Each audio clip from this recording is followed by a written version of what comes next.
Yo, my peoples, what's up? My name is Jason, and I'm from the Shelf Stories YouTube channel, and I'm here in the Dice Tower today to review It's a Wonderful World, the War or Peace expansion. This one is the second big box expansion for It's a Wonderful World. This one was designed by Benoit Beignet and Frederic Guérard, published by Lucky Duck in English. So it is a campaign expansion. It has 6 missions here in the box and some other goodies in there as well. Everything's in envelopes. And it's kind of fascinating how they were able to take a 1 to 5 player card drafting game and make a campaign, bake a campaign into that system. So in order to be able to show you anything, I need to open an envelope. Everything is in closed envelopes in here. So what I'm going to do at the table is I'm going to show you the contents of one mission, one envelope. If you don't want to see even that, if you want to keep this completely spoiler free and just hear my thoughts and my analysis, then go ahead. There's a timestamp down there. Skip past the at the table and get to the analysis. But if you want to see just a little glimpse of what's in here, then I go ahead and encourage you to check it out as I show you at the table. So without further ado, let's go to the videotape. All right, so this is the totality of what you're getting in It's a Wonderful World. So this is the top of the box right there, and here's what is inside. Ooh, you have some envelopes. Each envelope represents a mission. The mission, so they provide you with 6 overall missions to complete over the course of a campaign, and also a secret box. There is, in addition, a pack of cards that you open at the end of the campaign, but I'm not showing you that because I already won it. I know what's in that pack. You can go ahead and enjoy that. So I'm going to open mission 1 right now. If you don't want any spoilers whatsoever, go ahead and check the timestamp, as I said on the top, and fast forward to my analysis. But if you do want to peek a little bit of a flavor of what's inside, I'll show you. Okay. So there generally will be a deck of cards in each of the envelopes. For mission 1, at least, it comes in 2 types. One is kind of a global goal. So you're not just kind of doing the personal engine building thing. You're also contributing to the common cause. So you'd have to contribute some these resources, get some conversions, and have that, try to complete as much as you can. When whoever wins in multiplayer, so you just get the good card. So like this is the good card. And this is kind of a power-up that persists throughout the campaign. You'll be able to convert one of the captains for a gem twice a game. Other people will be able to do that just once, but at least they get something. And then, if the game goes a different direction, you have different power-ups and that kind of thing. This is for solo. Do not lose 3 times. You get 2 of them. You're in the warning, but you lose 3 times. Restart the campaign. And the solo game, you'll be scoring a threshold. So like whatever threshold you choose, 50, 60, 70, depending on how much difficulty you want.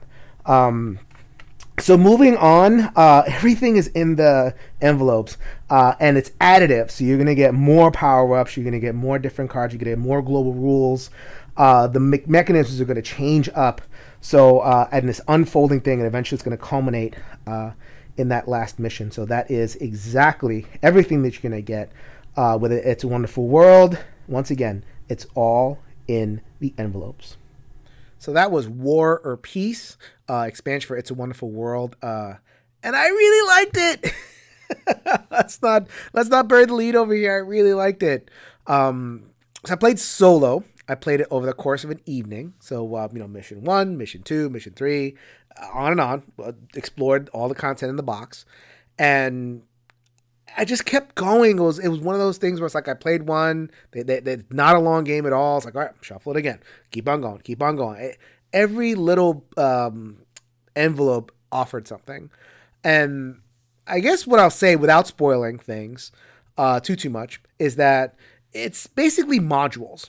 Like they're giving you 6 envelopes full of modules.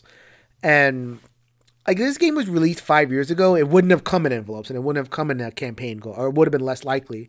And they have a game like Pandemic where the later expansions are just modules. Like you get purple cubes, and you get the lab, you get the hinterlands or whatever, and there's no through line. You just play individual games. Here they took the modules and just added a little bit of story, added a progressive thing, so if you earn something at the end of each mission that carries over into later missions, so you definitely feel the progress in that area. I I had a really, really great time. I can't really say enough about like how easy and breezy the solo experience was. It was easy in terms of overhead mental. I guess that's what I meant, but I guess I also meant like difficulty wise too. I didn't lose, and I'm not that great at games like this. I'm way more of a thematic gamer, but I didn't. It wasn't like too challenged. I had to like kind of amp up the scoring threshold from the what the suggested was. And I did play with the corruption and expansion, which inflates the scores, but still, even then, I had no problem like hitting the highest difficulty scores. Well, not no problem, but it was one of those things where it's like, even though it's not that much of a challenge, it's still pleasurable and fun to do. And I imagine with just the base game, you might have trouble hitting some of those scores. I'm not sure. So that was my impression from the solo, reading around from other people's experience. Maybe it's a little bit not challenging the solo side. I kind of have to extrapolate in the multiplayer, so I don't want to comment too much.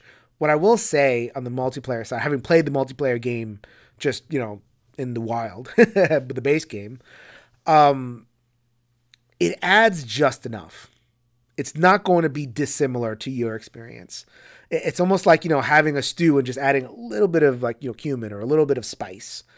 And as any, chef knows, a little bit of spice can go a long way. And I think the expansions here are a very light touch.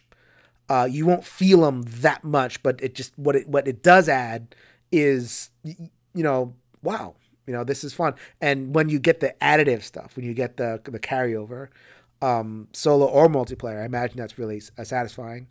Multiplayer, you're going to get better cards if you're the winner. And I can imagine, is it possible to have kind of a runaway leader problem where it's like, if the leader getting better cards, are they just going to run away with it? The game mitigates that by having the loser still get something. So, you're playing that competitive game, but you're not just, falling behind. You still get something, and I think that this is enough randomness in the system, enough luck in the system, enough ways to kind of get it back. Where I don't know that a group will have too much of a problem, though. You're gonna have to consult somebody who has played the multiplayer to be sure. So one thing you might ask is it replayable? Am I going to just play through the missions and then done? You open the box. It's not a secret that there is an envelope. There is a pack full of cards that you don't open until the end of the campaign, and they integrate into the base game. So you will feel the war piece experience even after you finish the campaign in that way with the cards. Can you play the campaign again? There's nothing stopping you. My experience is once you play a campaign, it's like kind of lose motivation to go back. You've discovered everything, but there's nothing stopping you. And they are it's just it's like 5 straight games. It's just 5 different modules again. So why not? I think on the solo side, it was so kind of easy that I think you're going to want to go to the base game scenarios. And I think there's other scenarios in the different expansions. I think the solo gamer is going to want that more than kind of running through the campaign again. Unless you love it, and I love it. I'd be more than happy to play through some of the War Piece modules again. Super fun. So let's go to final thoughts.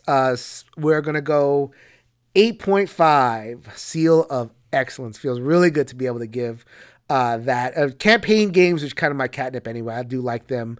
I like them when they're layered on card games. I like that when you can take those modules and string them together and kind of create that investment. I feel like I spent an evening with a game and I had a really, really good time. It wasn't just some filler thing. It was something that really satisfied.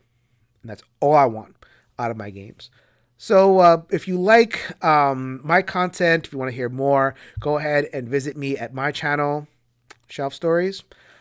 Shelf Stories is my YouTube channel where I have interviews and different gaming content, and also my Shelf Help series where I share tips and tricks on how to become a better, happier gamer and a happier person from a psychotherapist perspective. So this is Jason reminding you, if you change your mind, you can change the world. So until next time, lay everybody.